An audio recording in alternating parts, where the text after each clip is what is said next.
कैसे हैं सभी जने? स्वस्थ है ना? चलिए, हम पढ़ रहे हैं 10th क्लास संस्कृत कारक प्रकरण। हम पहले भी 2 वीडियो में कारक के बारे में जानकारी प्राप्त कर चुके हैं। कारक मूलतः है यूँ तो 8 प्रकार के होते हैं, मगर संस्कृत में कारक को 6 प्रकार का माना गया है।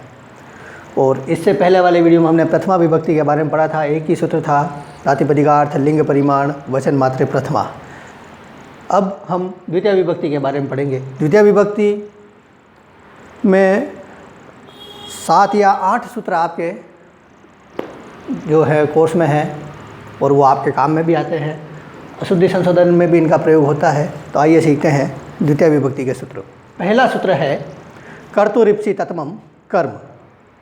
कर्तु, कर्तृ शब्द, षष्ठी विभक्ति, एक वचन, ठीक है। कर्तु यानी कर्ता।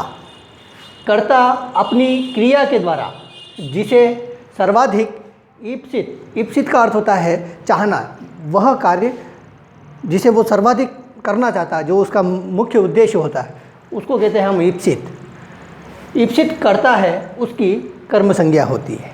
यानी कर्ता अपनी क्रिया के द्वारा जिसे सर्वाधिक चाहता है कि मुझे ये काम करना है, उसकी क्या होती है? कर्म संज्ञा। कर्म संज्ञा यानी द्वितीय विभक्ति होती है। हमने पहले वाली वीडियो में पढ़ा था कि जिसकी कर्म संज्ञा होती है उसकी द्वितीय विभक्ति होती है, और जिसकी द्वितीय विभक्ति होती है उसकी कर्म संज्ञा होती है, ठीक है ना।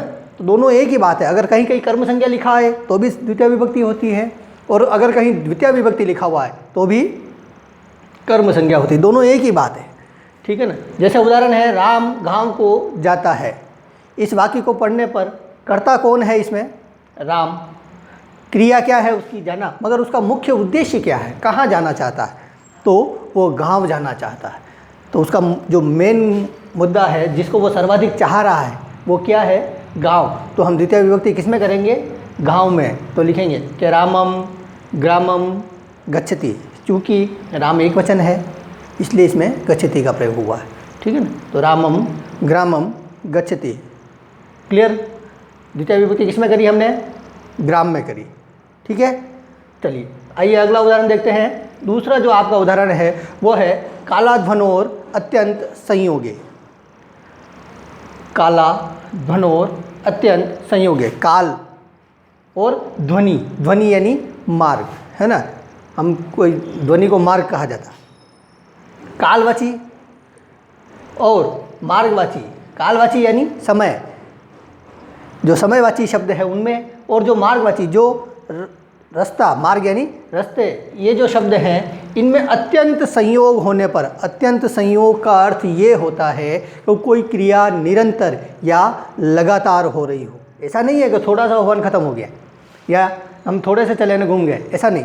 कोई लगातार निरंतर यानी थोड़ा ज़्यादा, जैसे महीने भर तक पड़ता है या फिर कोस भर चलता है, ऐसा कुछ जो हो, तो ऐसे अत्यंत संयोग का अर्थ होता है कोई क्रिया जो निरंतर हो रही हो। अत्यंत संयोग होने पर उन कालवाची और मार्गवाची शब्दों में द्वितीय विभक्ति का प्रयोग होता है। कालवाची और मार्गवाची शब्दों में हम किसका प्रयोग करेंगे? द्वितीय विभक्ति का प्रयोग करेंगे। जैसे उदाहरण है, महीने भर से अध्ययन करता है। महीने भर, महीने भर से अध्ययन करता है। तो मासम, महीने को कहते हैं मास। तो हम ये कालवाची शब्द है, इसलिए इस सूत्र से हमने इसमें द्वितीय विभक्ति का प्रयोग किया। तो मासम, और अध्ययन करता है तो अधीते। अधीते आप में लकार है, अधीते यानी अध्ययन करता है, तो मासम अधीते। दूसरा उदाहरण है, नदी कोस भर टेढ़ी है। कितनी टेढ़ी है? कोस भर।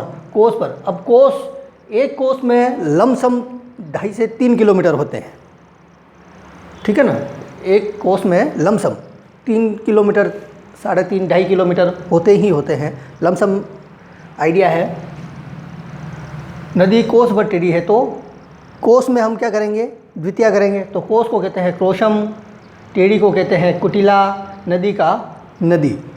एक बात यहाँ गौर करने जैसी है, अभी तक हमने जो उदाहरण पढ़े वो क्रमशः चलते रहे थे। जैसे राम राम ग्राम, तो ग्रामम जाता है तो गच्छति।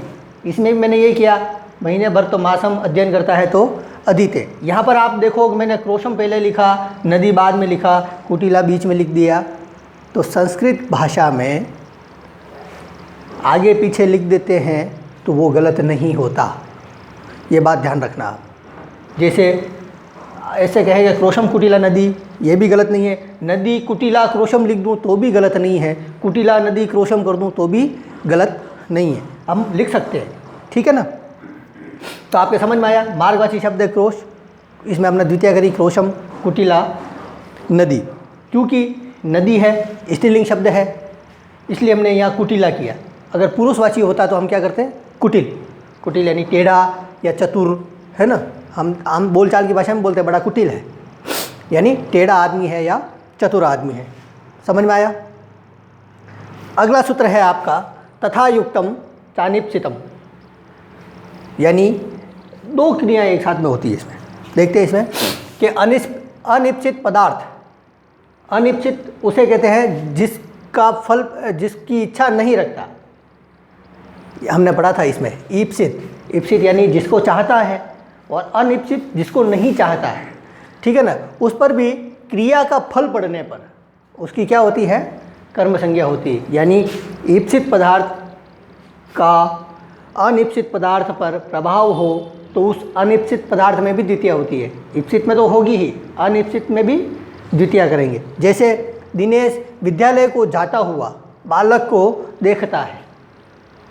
दिनेश विद्यालय, अब देखिए ये दोनों एक साथ चल रहे हैं, ठीक है ना। इसमें ईप्सित जो होता है उसकी कर्म संज्ञा होती है, इसमें ईप्सित की तो कर्म संज्ञा हो ही रही है, अनिश्चित की ओर हो रही है, यानी कि दोनों की हो रही है। इसलिए दिनेश विद्यालय को जाता हुआ बालक को देखता है। दिनेश करता कौन, दिनेश, उसका मुख्य कार्य क्या है, विद्यालय जाना, ठीक है ना। वो विद्यालय जाते जाते बालक को देखता है, रास्ते में कोई बालक आ गया उसको देखता है, तो ये बालक जो है वो अनिश्चित है, यानी उसका चाहा गया, मतलब उसका जो कर्ता जो चाह रहा है ये वो बालक नहीं, तो ये अनिश्चित हुआ। इसलिए हम इसमें भी द्वितीय विभक्ति करेंगे। तो देखिए, तो दिनेशः पुल्लिंग एक वचन, विद्यालयम जाता हुआ तो गच्छन, बालक को तो बालकम पश्यति है, तो हमने बालक में भी द्वितीय करी है, विद्यालय में भी द्वितीय करी है, ठीक है ना। यहाँ लिखा हमने गच्छन जाता हुआ, क्षत्रिय प्रत्यय का प्रयोग किया है, गम धातु क्षत्रिय प्रत्यय, ठीक है ना। क्षत्रिय प्रत्यय में अतशेष रहता है, वो हम आगे प्रत्यय प्रकरण में पढ़ेंगे, ठीक है ना। तो दिनेशः विद्यालयम गच्छन बालकम पश्यति, तो समझ में आया। ये तो ईप्सित अर्थ है, ये अनिश्चित अर्थ है, यानी विद्यालय को जाते जाते उसने बालक को देखा तो मुख्य काम उसका विद्यालय जाना था, बालक को रास्ते में उसने चलते हुए देखा तो यह अनिश्चित हुआ। इसलिए दोनों में हम क्या करेंगे, द्वितीय विभक्ति का प्रयोग करेंगे। अगला सूत्र है आपका अंतरा अंतरेण युक्ते द्वितीया। अंतरा अंतरेण युक्ते द्वितीया, यानी अंतरा, अंतरा यानी बीच में, अंतरेण यानी के बिना। अंतरा का अर्थ होता है बीच में, अंतरेण का अर्थ होता है के बिना। इनके योग में द्वितीय विभक्ति का प्रयोग होता है। इन दोनों के योग में क्या होता है, द्वितीय विभक्ति का प्रयोग होता है। जैसे राम और लक्ष्मण के बीच सीता है, राम और लक्ष्मण के बीच सीता है, किसके बीच है, राम और लक्ष्मण के। तो द्वितीय किस में करेंगे, राम और लक्ष्मण में। तो रामम लक्ष्मणम च अंतरा सीता अस्ति, या देखना, रामम लक्ष्मणम च अंतरा सीता अस्ति, या चा अंतरा है, यहाँ पर मैंने संधि करी है, च प्लस अंतरा है ना, दीर्घ संधि है। तो अच्छा, वापस संस्कृत में बात ध्यान रखना, दो शब्दों के बीच में अगर और लगा हो तो च हम पीछे लगाते हैं, बीच में नहीं लगाते। अगर हम राम च लक्ष्मण ऐसा कर देंगे वो गलत हो जाता है, ठीक है। इसलिए मैंने च पीछे लगाया। तो सही ये है कि रामम लक्ष्मणम च, फिर अंतरा बीच का अर्थ है ना, बीच में क्या लिखा मैंने, अंतरा, सीता अस्ति, सीता है, ठीक है। फिर दूसरा है कि धन के बिना सुख नहीं, किसके बिना सुख नहीं, धन के बिना। तो द्वितीय किस में करेंगे, धन में करेंगे। तो धनम के बिना को कहते हैं मंत्रेण सुखम नास्ति, धनम मंत्रेण सुखम नास्ति। तो ये कुछ मुख्य बिंदु थे जिनकी सहायता से हम द्वितीय विभक्ति का प्रयोग करते हैं। इनके योग से हम वाक्य प्रयोग भी करते हैं, अशुद्धि संशोधन में भी इनका प्रयोग होता है। जैसे पूछा जाएगा आपको, मान लो ये दे दिया वाक्य और इसमें मान लो यहाँ पर प्रथमा विभक्ति कर दे, विसर्ग लगा देते हैं या म लगा दी, जो भी, फिर कहेंगे कि इसमें इसको शुद्ध करिए, तो शुद्ध करने के लिए हमें ये नियम ध्यान में होगा, तो हम विद्यालय में भी द्वितीय विभक्ति करेंगे और इस वाक्य को हम शुद्ध कर देंगे। तो इस प्रकार से हम आगे और भी द्वितीय विभक्ति के बारे में पढ़ेंगे, आगे और भी सूत्र हैं द्वितीय विभक्ति के जो आपके कोर्स में हैं। ठीक है, तब तक के लिए धन्यवाद, टेक केयर।